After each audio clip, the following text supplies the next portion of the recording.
buen día. ¿Cómo le va?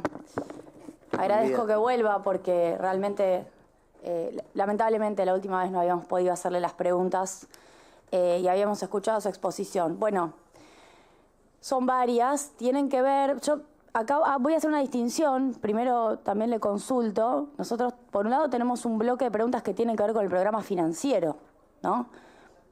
Voy a guardarlas para el día jueves, para no hacerle a usted esas preguntas que entiendo que son estrictamente ahora del nuevo secretario de Finanzas, Daza. De cualquier manera, hay consideraciones financieras. Sepan que hay consideraciones financieras que uno no puede escaparle. Usted sabe que el presupuesto tiene un financiamiento, ¿no? Está claro. Le quería hacer esa aclaración. Bueno, sobre las proyecciones, en primer lugar, del tipo de cambio, ustedes saben que a diciembre tienen 1.325 el dólar, y esto requiere algún tipo de claridad sobre bandas cambiarias y programación en términos de movimiento del tipo de cambio. Si me puede aclarar si continúan las bandas cambiarias y cuál es el presupuesto o el supuesto detrás de un dólar a 1.400, torno a 1.400 para el cierre del 2026, 1.413 si no me equivoco. Si me puede decir qué política de tipo de cambio están esperando, porque todo lo que el dólar se mueva va a moverse en términos de inflación y va a afectar todas las metas que usted habló la última vez sobre aumentos reales en varias partidas, educación, salud y demás. Primero necesito saber cuáles son las proyecciones macroeconómicas que ustedes tienen en la cabeza y que quizás en el presupuesto, como usted bien dijo, cierra el 30 de junio de cada año. Al 30 de junio de este año no tenían claridad sobre qué era lo que iba a ocurrir. Vamos con las proyecciones de exportaciones y importaciones, frente externo. Miren, a este 2025 lo que a mí me arroja dudas es que no se han cumplido. Por ejemplo, para cumplir con lo proyectado en el 2025 de Expo, ustedes deberían aumentar cada mes 13,9% de las exportaciones, llegando a 9.200 millones por mes. Hoy están en 8.100 millones. Lo mismo con las importaciones, deberían ser 36,3% más bajas, porque efectivamente lo que ocurrió este año es que hubo más importación y menos variación de Expo. O sea, deberían ser de 5.400 millones por mes y hoy equivalen a 8.500. O sea, estimaron en el presupuesto 2026 un saldo comercial de 20.700 millones, pero ya el primer semestre les da negativo en 2.245 millones. O sea, eso significa que del mes de julio a diciembre necesitan agregarle el saldo comercial 3.800 millones. A ver, si nosotros estamos discutiendo el 2026 y ustedes me dicen en el 2025 voy a tener un superávit de 20.000 millones y ese superávit no está, y en el primer semestre ya te estoy diciendo que tienen un déficit de 2.200 y no me dan los números para que el segundo semestre les vaya a cerrar, yo necesito saber cuál es la proyección real de la balanza comercial de este año para saber qué es lo que están pensando el año que viene. Voy al año que viene, según el presupuesto 2026, la Expo, la exportación de bienes y servicios, deberían aumentar 9,1 solamente. Pero si no cumplieron el punto de partida de 2025, que es lo que estoy diciendo que no está pasando, y las exportaciones cierran en 97.000 millones, deberían aumentar 15,9, no 9,1. Entonces, de entrada el cuadro de proyección de aumento de Expo me cambia, y eso le cambia, señor Guberman, por ejemplo, la recaudación en materia de derechos de exportación. O sea, cambia en términos fiscales, no es solamente un problema de dólares. Entonces, hay una diferencia de 6 puntos porcentuales en la proyección de Expo. Vamos al saldo comercial. Si las importaciones proyectadas en 2026 son de 118.447 millones y las Expo son más bajas, de 106.000 millones, aumentan 9,1 respecto a los 97.000 millones, que es lo que prevé el presupuesto 2026, eso nos da un déficit comercial mayor a lo que prevé el presupuesto. El presupuesto del 2026 que nos invitaron a discutir es deficitario por 5.700 millones de dólares, que por cierto también quisiera preguntarle cómo van a financiar ese déficit de balanza comercial. Pero mis números me indican que no va a ser deficitario por 5.700, sino tal vez por 12.356. Esto nuevamente cambia todo. ¿Cuáles son los supuestos entonces detrás del resultado de la balanza comercial del 2026 y por ende qué va a pasar en el 2025? Usted aclaró la vez pasada, tengo acá en la nota, porque tomé nota de lo que dijo, que ustedes esperan un crecimiento del PBI del 5% en lugar del 3,5%, que es el que están planteando consultoras y distintos organismos. ¿Cuáles son los supuestos detrás del aumento del PBI del 5%? Si puede, incluso le pediría, yo sé que el presupuesto no lo establece, alguna apertura en términos de ramas de actividad. Me gustaría saber. Usted Usted dijo, cito textual, por tercer año consecutivo el sector público nacional no recurre ni a la deuda ni a la emisión. Y cuando uno va, por ejemplo, a la página 77 de fuentes y aplicaciones financieras en millones de pesos del presupuesto, uno encuentra financiamiento a través de deuda. Voy a decirle un punto muy concreto. Fondo Monetario Internacional, 3,4 billones al 2026 se espera en materia de obtención de préstamos. Esto, por cierto, tiene un costado legal que no le voy a pedir que lo responda, aunque sí me gustaría un comentario, que es que esto no pasó por el Congreso, ¿bien? Pero sí están proyectando, y voy a seguir leyendo, obtención de préstamos del Banco Interamericano de Desarrollo, Banco Mundial, Corporación Andina de Fomento, Banco Centroamericano de Integración Económica, Fondplata, China Development Bank Corporation, otros convenios bilaterales, letras intransferibles del Fondo de Garantía de Sustentabilidad, letras del Banco Central, otras letras. Digo, hay un financiamiento. Me resultó extraña la frase de no se recurre ni a la deuda ni a la emisión, sobre todo porque el financiamiento en el mercado local no es condenable, pero acá estoy hablando de préstamos internacionales que este Congreso debió haber avalado.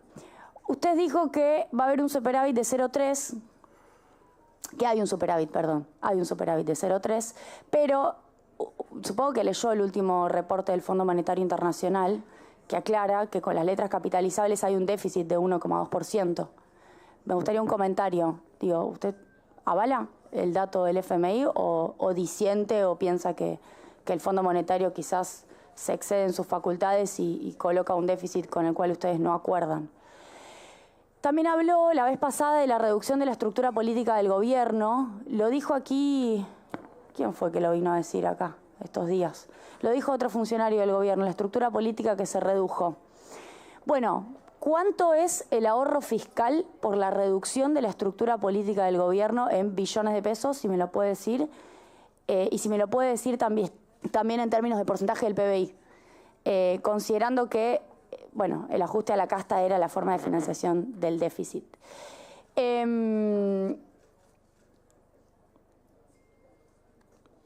Lo del superávit que se lo pregunté, este era el desarrollo de la pregunta. Hasta agosto capitalizaron 17,9 billones de pesos en letras capitalizables y según el fondo son 12,7 billones entre enero y mayo, es decir, una suma que no está registrada en el presupuesto. ¿Me podría decir usted, o si no le envío la nota al presidente de la comisión y me responde por correo, cuál es el monto total de las letras capitalizables acumulado? Podemos decir hasta agosto, hasta septiembre, el último dato que tengan. Precisamente por la pregunta que le dije antes para poder calcular el déficit fiscal real. Y tengo algunas preguntas sobre las metas físicas de varias partidas. Voy a hacérselas así rapidito para no hacer prólogo. ¿Por qué se reducen en 500.000 las asignaciones familiares, en 500.000 casos? ¿Qué es lo que están proyectando? ¿Por qué se reducen en 3.000 los investigadores del CONICET? Las obras de agua previstas son 0. Quizás es un error. Quizás leí mal, pero vi 0. ¿Me corrige? Las garantías a pymes desde producción también son 0. Igual que las bonificaciones de tasa, 0. ¿Me confirma si esto es real o si leí mal? Y después plantearle que nosotros, considerando que tenemos 2 años de prórroga presupuestaria, solemos hacer comparaciones que las consideramos más honestas intelectualmente, con el 2023. ¿Por qué? Porque fue el último presupuesto votado en la Argentina y fue el presupuesto en donde los sectores discutieron valores. Y lo que nosotros vemos, porque usted mostró la vez pasada función, ciencia y educación, cultura, universidades, becas, le voy a decir los valores que yo tengo. Yo tengo que la función educación y cultura cae 48% respecto del 2023. Más allá de que crezca, según la meta presupuestaria que ustedes ponen de 10% de inflación para el 2026, 3,8 en 2025. O sea, igual a mí me da un ajuste de la mitad del valor respecto del 23. Universidades nacionales ajustan 33% respecto del 2023. Becas estudiantiles ajustan 76% respecto del 2023. CONICET ajusta 39% respecto del 2023. Otros organismos vinculados a ciencia e innovación tecnológica ajusta entre 44 y 60% en el 2023, porque estoy haciendo un promedio entre CONAE, INTA, INTI, CENEA. La Agencia Nacional de Discapacidad cae 27% respecto del 2023. Los hospitales nacionales caen entre 29 y 45% respecto del 2023, porque voy a leerle algunos: el Hospital de Salud Mental Laura Bonaparte, el Hospital Nacional Posadas, el Hospital Nacional Carrillo, también la prestación alimentar, los comedores comunitarios. Todo esto está cayendo 45% más o menos respecto del 23. Y respecto del 25, déjeme decirle, todos estos hospitales también dan caída. Quizás me puede corregir el dato si yo lo tengo mal, pero por ejemplo, Bonaparte respecto del 25 en el presupuesto 2026 cae 0,9%. El Hospital Posadas cae 6% para el año que viene. Bueno, prestación alimentaria cae 1,8%, comedores comunitarios y merenderos, esa partida cae 17%. Lo digo porque se hizo un planteo sobre prioridades la vez pasada que uno puede compartir, pero no dan bien. Y lo que no da bien ni contra el 23 ni contra el 25, o sea, el 2026 plantea un ajuste contra el 23 y también contra el 25, es la asistencia financiera a provincias y municipios cae 8,1% respecto del 2025. La cooperación y asistencia técnica a municipios también cae 84,6%, prácticamente una eliminación del programa. Esos dos casos. Y lo que le quiero preguntar es por qué la Secretaría de Inteligencia del Estado, la CIDE, aumenta 3,2% respecto del 2025 en este presupuesto 2026, incluso respecto del 23, para ser justa, porque vengo comparando todo con el 23, vamos a compararlo con el 23, aumenta 19%.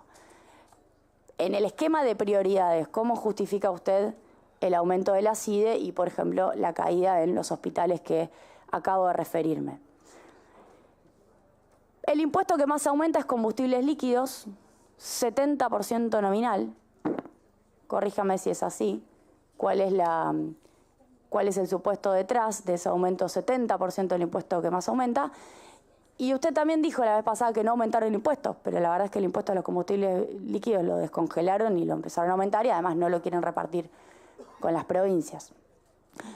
Desarrollo, por favor, el aumento de la presión tributaria sobre el Producto Bruto Interno, segundo año consecutivo. Si bien el año pasado no se aprobó el presupuesto, ya aumentaba la presión tributaria, este año también aumenta. Y quiero hacerle una pregunta que se la hice también a otros funcionarios. Yo entiendo que al 30 de junio ustedes tenían una proyección de recaudación, pero en el medio pasaron cosas. Por ejemplo, le pusieron alícuota cero a 10 agroexportadoras para la liquidación de granos que ni siquiera tenían en su poder. ¿Eso cambia la proyección que usted tiene, ¿no?, como secretario de Hacienda de la recaudación del año 2026? A mi criterio es evidente que lo cambia, porque hay un adelantamiento de liquidación que tuvo que ver con poder tener 7.000 millones de dólares liquidados, compraron solo 2.200. Pero entonces, ¿cuál es la estimación que hacen de la pérdida de recaudación de 2025? Y entonces, ¿cuál es la estimación quizás que impacte también en pérdida de recaudación 2026? Porque los números que, creo que lo avala todo espacio político aquí, son 1.500 millones de dólares. Esos 1.500 millones de dólares, ¿a usted cómo le pegaron fiscalmente a los argentinos? ¿Por qué? Porque el presidente Milei, y usted también vino aquí a defender, que hay una ley acompañando el mensaje del presupuesto que dice que no se puede proponer ningún proyecto de ley que no tenga una financiación correlativa, ¿bien?, que no tenga una financiación añadida. Y hubo una serie de decisiones que no tuvieron financiación. No solo la de la alícuota cero, nunca el presidente argumentó cómo iba a financiar los 1.500 millones de dólares. Tampoco la baja temporaria de alícuota de distintos granos o de distintos commodities de exportación del mes de junio y julio tuvieron una explicación. Tampoco la rebaja de retenciones a la minería tuvo una explicación. Tampoco el aumento del presupuesto que lo hicieron por decreto de la CIDE tuvo una explicación. Respecto de fuente de financiamiento, no estoy haciendo una valoración sobre las políticas, sobre las cuales ya tengo mi valoración, lo voy a dejar a un costado. Esta es una pregunta técnica. No hicieron ninguna apreciación sobre cuál es la fuente de financiamiento de esas decisiones políticas, pero a nosotros nos vetaron o nos suspendieron, porque la palabra veto ya no cabe constitucionalmente, la ley de financiamiento universitario y nos suspendieron la ley de financiamiento del Garrahan diciendo que no tenían fuente de financiamiento, pero ustedes han tomado decisiones sin argumentar cuál es la fuente de financiamiento. Entonces, me parece que están mintiendo. Me parece, y estoy siendo súper polite, para que después no me rete el presidente de la comisión que se pone nervioso. Hablando de eso, Ay, lo estaba extrañando. Estás hablando hace 15 minutos. Necesitaba escuchar tu voz, Berti. Bueno, gracias, Ya pasó mucho tiempo. Escúchame, acuérdense, le digo a todos, aprovecho, te hago un paréntesis, ahora seguís, pero tenemos seguido a lo de Guberman, que era solamente para el tema de preguntas, a gente de Petri. Y tenemos que dejar la sala a 14:30 que tenemos a la gente de educación. Entonces, por respeto a otros que quieren preguntar, dejar alguna pregunta para el resto. Rigi, el año pasado nos dijeron, yo pedí el gasto tributario del régimen incentivo a las grandes inversiones, nos dijeron no hay proyectos declarados, no le podemos hacer el cálculo, señora diputada Julia Estrada. Bueno, ahora ya hay como 16 proyectos presentados. ¿Cuál es el cálculo que usted debería tener como secretaria de Hacienda? Yo si fuera secretaria de Hacienda estaría preocupada. ¿Cuál es el gasto tributario que el régimen genera en términos de IVA, en términos de impuesto a las ganancias? Bien. Y después, títulos. Hay empresas que dan ganancia y ustedes proponen venderlas. A usted le generan ganancia porque van al tesoro. Digo, a usted le reportan ingresos como el que maneja la caja de los argentinos. Ejemplo, Nucleoeléctrica Argentina ha generado en lo que va del 2025 un resultado financiero positivo de 74.900 millones. Yo lo único que le pido es que me lo confirme. ¿Me lo confirma o me lo niega? Porque yo lo que veo es que usted le da plata. No entiendo por qué vender Nucleoeléctrica Argentina sería un negocio para el Estado. Incluso Camesa le adeuda plata a Nucleoeléctrica Argentina, con lo cual hasta le daría mejor el resultado a NASA. Otra empresa que da superávit ahora, en este 2024, AISA. Y ustedes la piensan vender. Digo, a usted le dio un resultado financiero positivo de 275.000 millones. Y proyectan en el 2025 26.000 millones. En AISA. ¿Me confirma si este dato es real y cuál sería entonces el sentido económico de su venta? Intercargo, que también la quieren vender. Fíjense, al 2025 ya lleva 10.000 millones de resultado financiero positivo y 0%, 0 pesos, es lo mismo, de transferencias corrientes. También me gustaría, me confirme, ¿le está pasando plata a Nucleoeléctrica? ¿Le está pasando plata a AISA? ¿Le está pasando plata a Intercargo? A los argentinos, ¿nos están costando esas empresas? Porque los números que usted tiene publicados dicen que no. Entonces, sería honesto intelectualmente que ustedes le aclaren a los argentinos por qué quieren vender empresas que no le generan un gasto y que, por el contrario, generan un rédito en términos de resultado económico y que le va plata al tesoro por esa razón. La verdad, no la quiero hacer larga. Tengo Aerolíneas Argentinas, que también da ganancia. Tengo Dioxitec, que también da ganancia. Dos empresas que no están para la venta porque las sacamos nosotros cuando fue la oportunidad en Ley Bases, pero que sabemos perfectamente que tienen intención de venderla. Paro aquí, lo único que le pido, por favor, sé que viene con intención de contestar, que me conteste específicamente cada pregunta, que no me responda generalidades. Gracias.